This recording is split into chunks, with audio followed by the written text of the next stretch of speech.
My subject is how to maintain pastoral zeal while avoiding pastoral burnout. And let me say one or two things. I'm hoping before we finish we'll have a little time for questions. If it's not so easy with a big group, but we could try that. But I'm hoping that before we finish we might have just 5 minutes to pray together in maybe threes and fours where we're sitting, if you would like to, just to pray about the kinds of things we've been thinking about.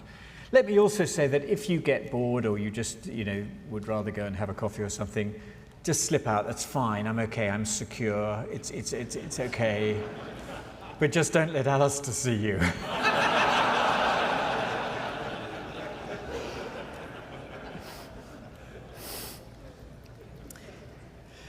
So here's the question. In Luke 9, Jesus says, you don't need to look it up now, but he says, if anyone would come after me, let him deny himself, take up his cross daily and follow me. For whoever would save his life will lose it, but whoever loses his life for my sake will save it. So question, why not burnout for Jesus? I think I don't know whether it was George Whitfield, I see it attributed to different people. I'd rather wear out than rust out. It's been attributed to various different people there by preachers. I've got a personal interest in this, as some of you may know.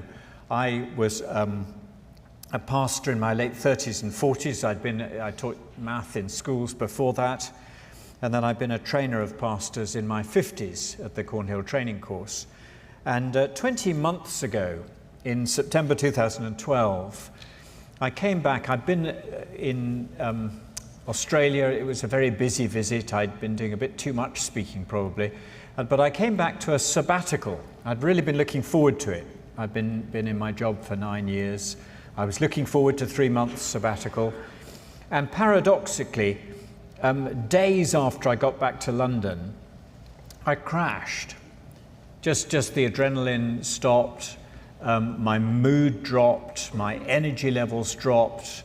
And it was an incredibly difficult time. It was a very sobering time. I went back to work in January as planned, but I wasn't firing on all cylinders. And for about a year, I was suffering from nervous exhaustion and some associated depression. Not as badly as some people get it, and by the grace of God, I'm much better at the moment. But it was a very sobering experience. And then I talked to my friend Peter Adam. Some of you may know Peter Adam from Melbourne. Peter was vicar of a really big Anglican evangelical church in Melbourne, working long hours, a young man, bachelor. And then one Monday morning, he tells his story in an interview on the Proclamation Trust website. One morning, he woke up one Monday morning and started crying uncontrollably, and he couldn't stop himself crying. And he had the mother and father of a nervous breakdown, really. And actually, since that time, years ago, he's always been struggling, really, with depression, and still does. He's had a very fruitful ministry by the grace of God. He's been principal of a theological college. He's been a very fine, and continues to be a very fine writer. But it's been a real struggle. And then I think of a young friend of mine, one of our former students. He's in his 20s, he's married to young children. He's a cross-cultural missionary in Japan, leading a church plant in Japan. And he came very, very close to burnout. He was back in the UK for home assignment, and he said this to me. He said, my own personal experience was that leading a church plant, having a young family, and particularly the pressures of preaching every week, that is in Japanese, led to a reservoir of accumulated tiredness and unrelieved stress, which led to various symptoms, including digestive problems, increased irritability, reduced ability to focus on prayer and sermon preparation, failure to keep commitments, mild depression, etc. Nothing to force me to stop what I was doing, or even to claim sick leave, but enough to make me ask questions as to whether it was sustainable.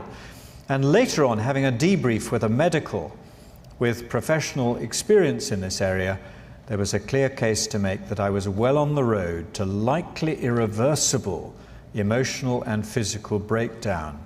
In God's mercy, we got rest at just the right time. Why not just say to him, go for it, burnout for Jesus? Isn't that what Jesus taught? Now, I don't know you guys and you don't know me. And it may be that for some of you, you don't really know what I'm talking about at all.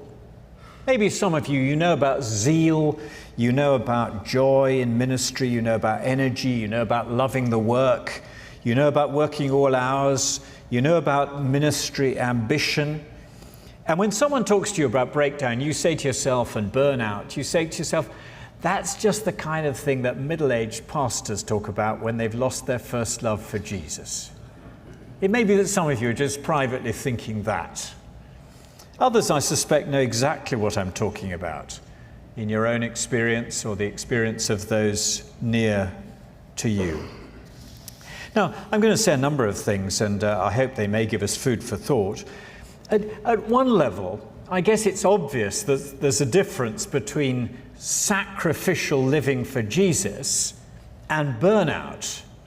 And I guess the difference is something like this, that when I hit the wall, when I struggle with emotional exhaustion and so on, other people have to rally round and pick up a lot of the things I was doing. You know, my colleagues really did a whole lot more from January to the summer of that year. A whole bundle of stuff they picked up very graciously and kindly and generously and sacrificially. I guess the same was true in Melbourne for Peter Adam and my friend in Japan. So it may sound romantic and heroic to burn out for Jesus, but the reality is that to be living sacrifices in the Romans 12 sense, is a different thing from burnout. There is something different about burnout, even if it's difficult to put your finger on it. I want to try and say 8 things. If I was a Puritan, I'd probably try and say about 18. But I want to try and say 8 things, and I want to just, with this science gathering, just put 8 things out there, and I'm hoping and praying that some of them may be of some help to some of you. But as I say, if you want to slip out and have a coffee, that's fine. That's no problem. I want to put them under 2 big headings. The first is self-knowledge. The first 5 things I want to say come under the heading of self-knowledge, knowledge of ourselves. Peter Adams, psychiatrist, says to him, know yourself, live wisely and trust God. And then the last 3 I want to put under the heading of motivation, what makes us tick. So here goes. Let me mention a few books before I launch in. These are books that mostly I've found helpful. You may or may not have come across a book published in Australia by Matthias Media by a man called Peter Brain. Peter Brain, he was a minister in New South Wales, and he wrote a really helpful book called Going the Distance.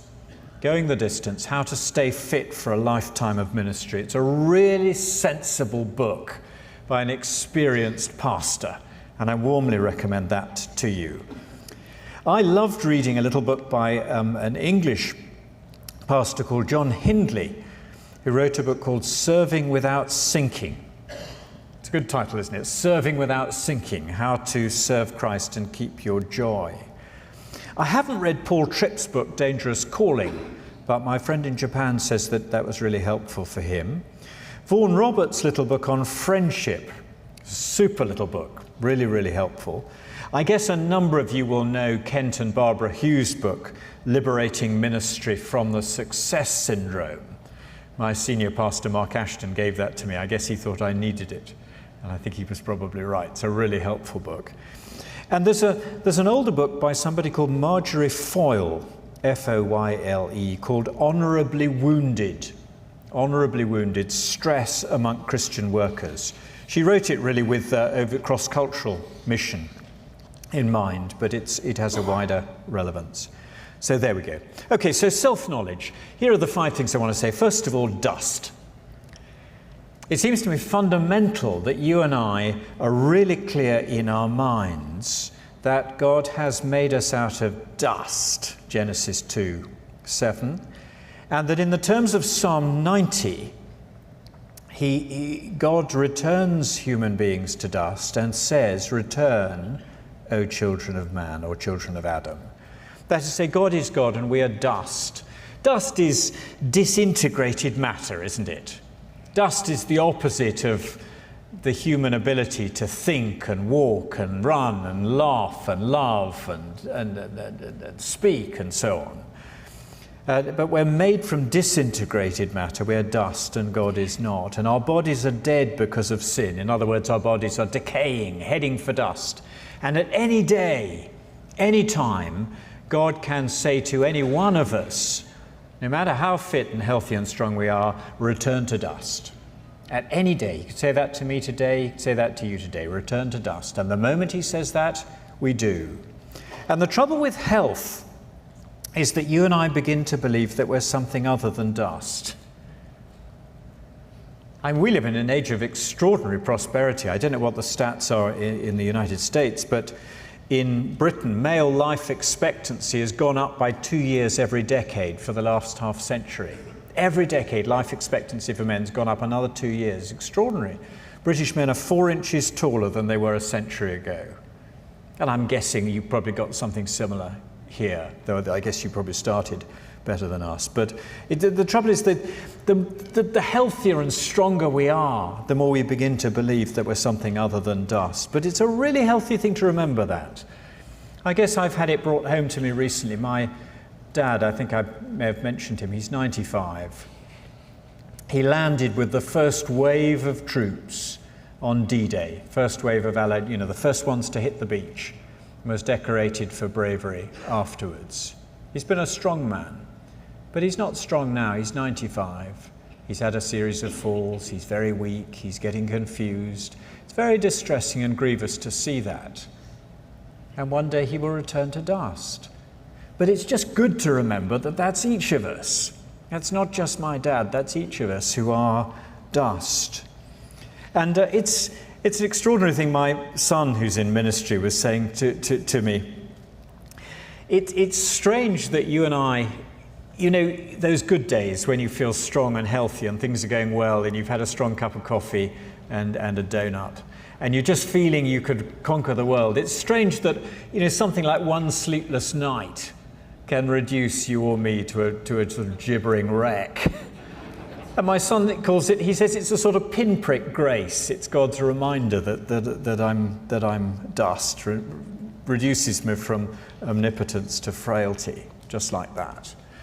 And it's not just our bodies that are dust, it's our minds as well. I don't know if you read that strange, troubled Jesuit poet, Gerard Manley Hopkins, but in one of his poems he said this, he said, "Oh, the mind has mountains, cliffs of fall, frightful, sheer, no man fathomed. Hold them cheap, may who ne'er hung there." And some of you will know what I'm talking about. That when I was struggling with nervous exhaustion and depression, I had that sense that poor Gerald Manley Hopkins had, that my mind was on the edge of a precipice. And that any day I could just fall down into a chasm and never come back. And our minds are fragile. Now, of course, we're all different. We're different in physical stamina. We're different in mental stamina. We're all different. And we mustn't try and squeeze one another into the same mold. But it's really good for us to remember that, if I may put it like this reverently, when God signed you and God signed me for his team, he was not signing another God. So I don't know what you have with you play funny sports here, don't you? But we play, soccer, or football as we call it. Your football's different, but we play soccer. And in the English Premiership, managers are looking to sign gods, really. I mean, they have to pay a lot of money for them, but they're looking to sign gods to come and play on their team as strikers or whatever it may be. But when God signed you and me for his team, he was not signing another God. He remembers that we're dust, Psalm 103. He knows our frame.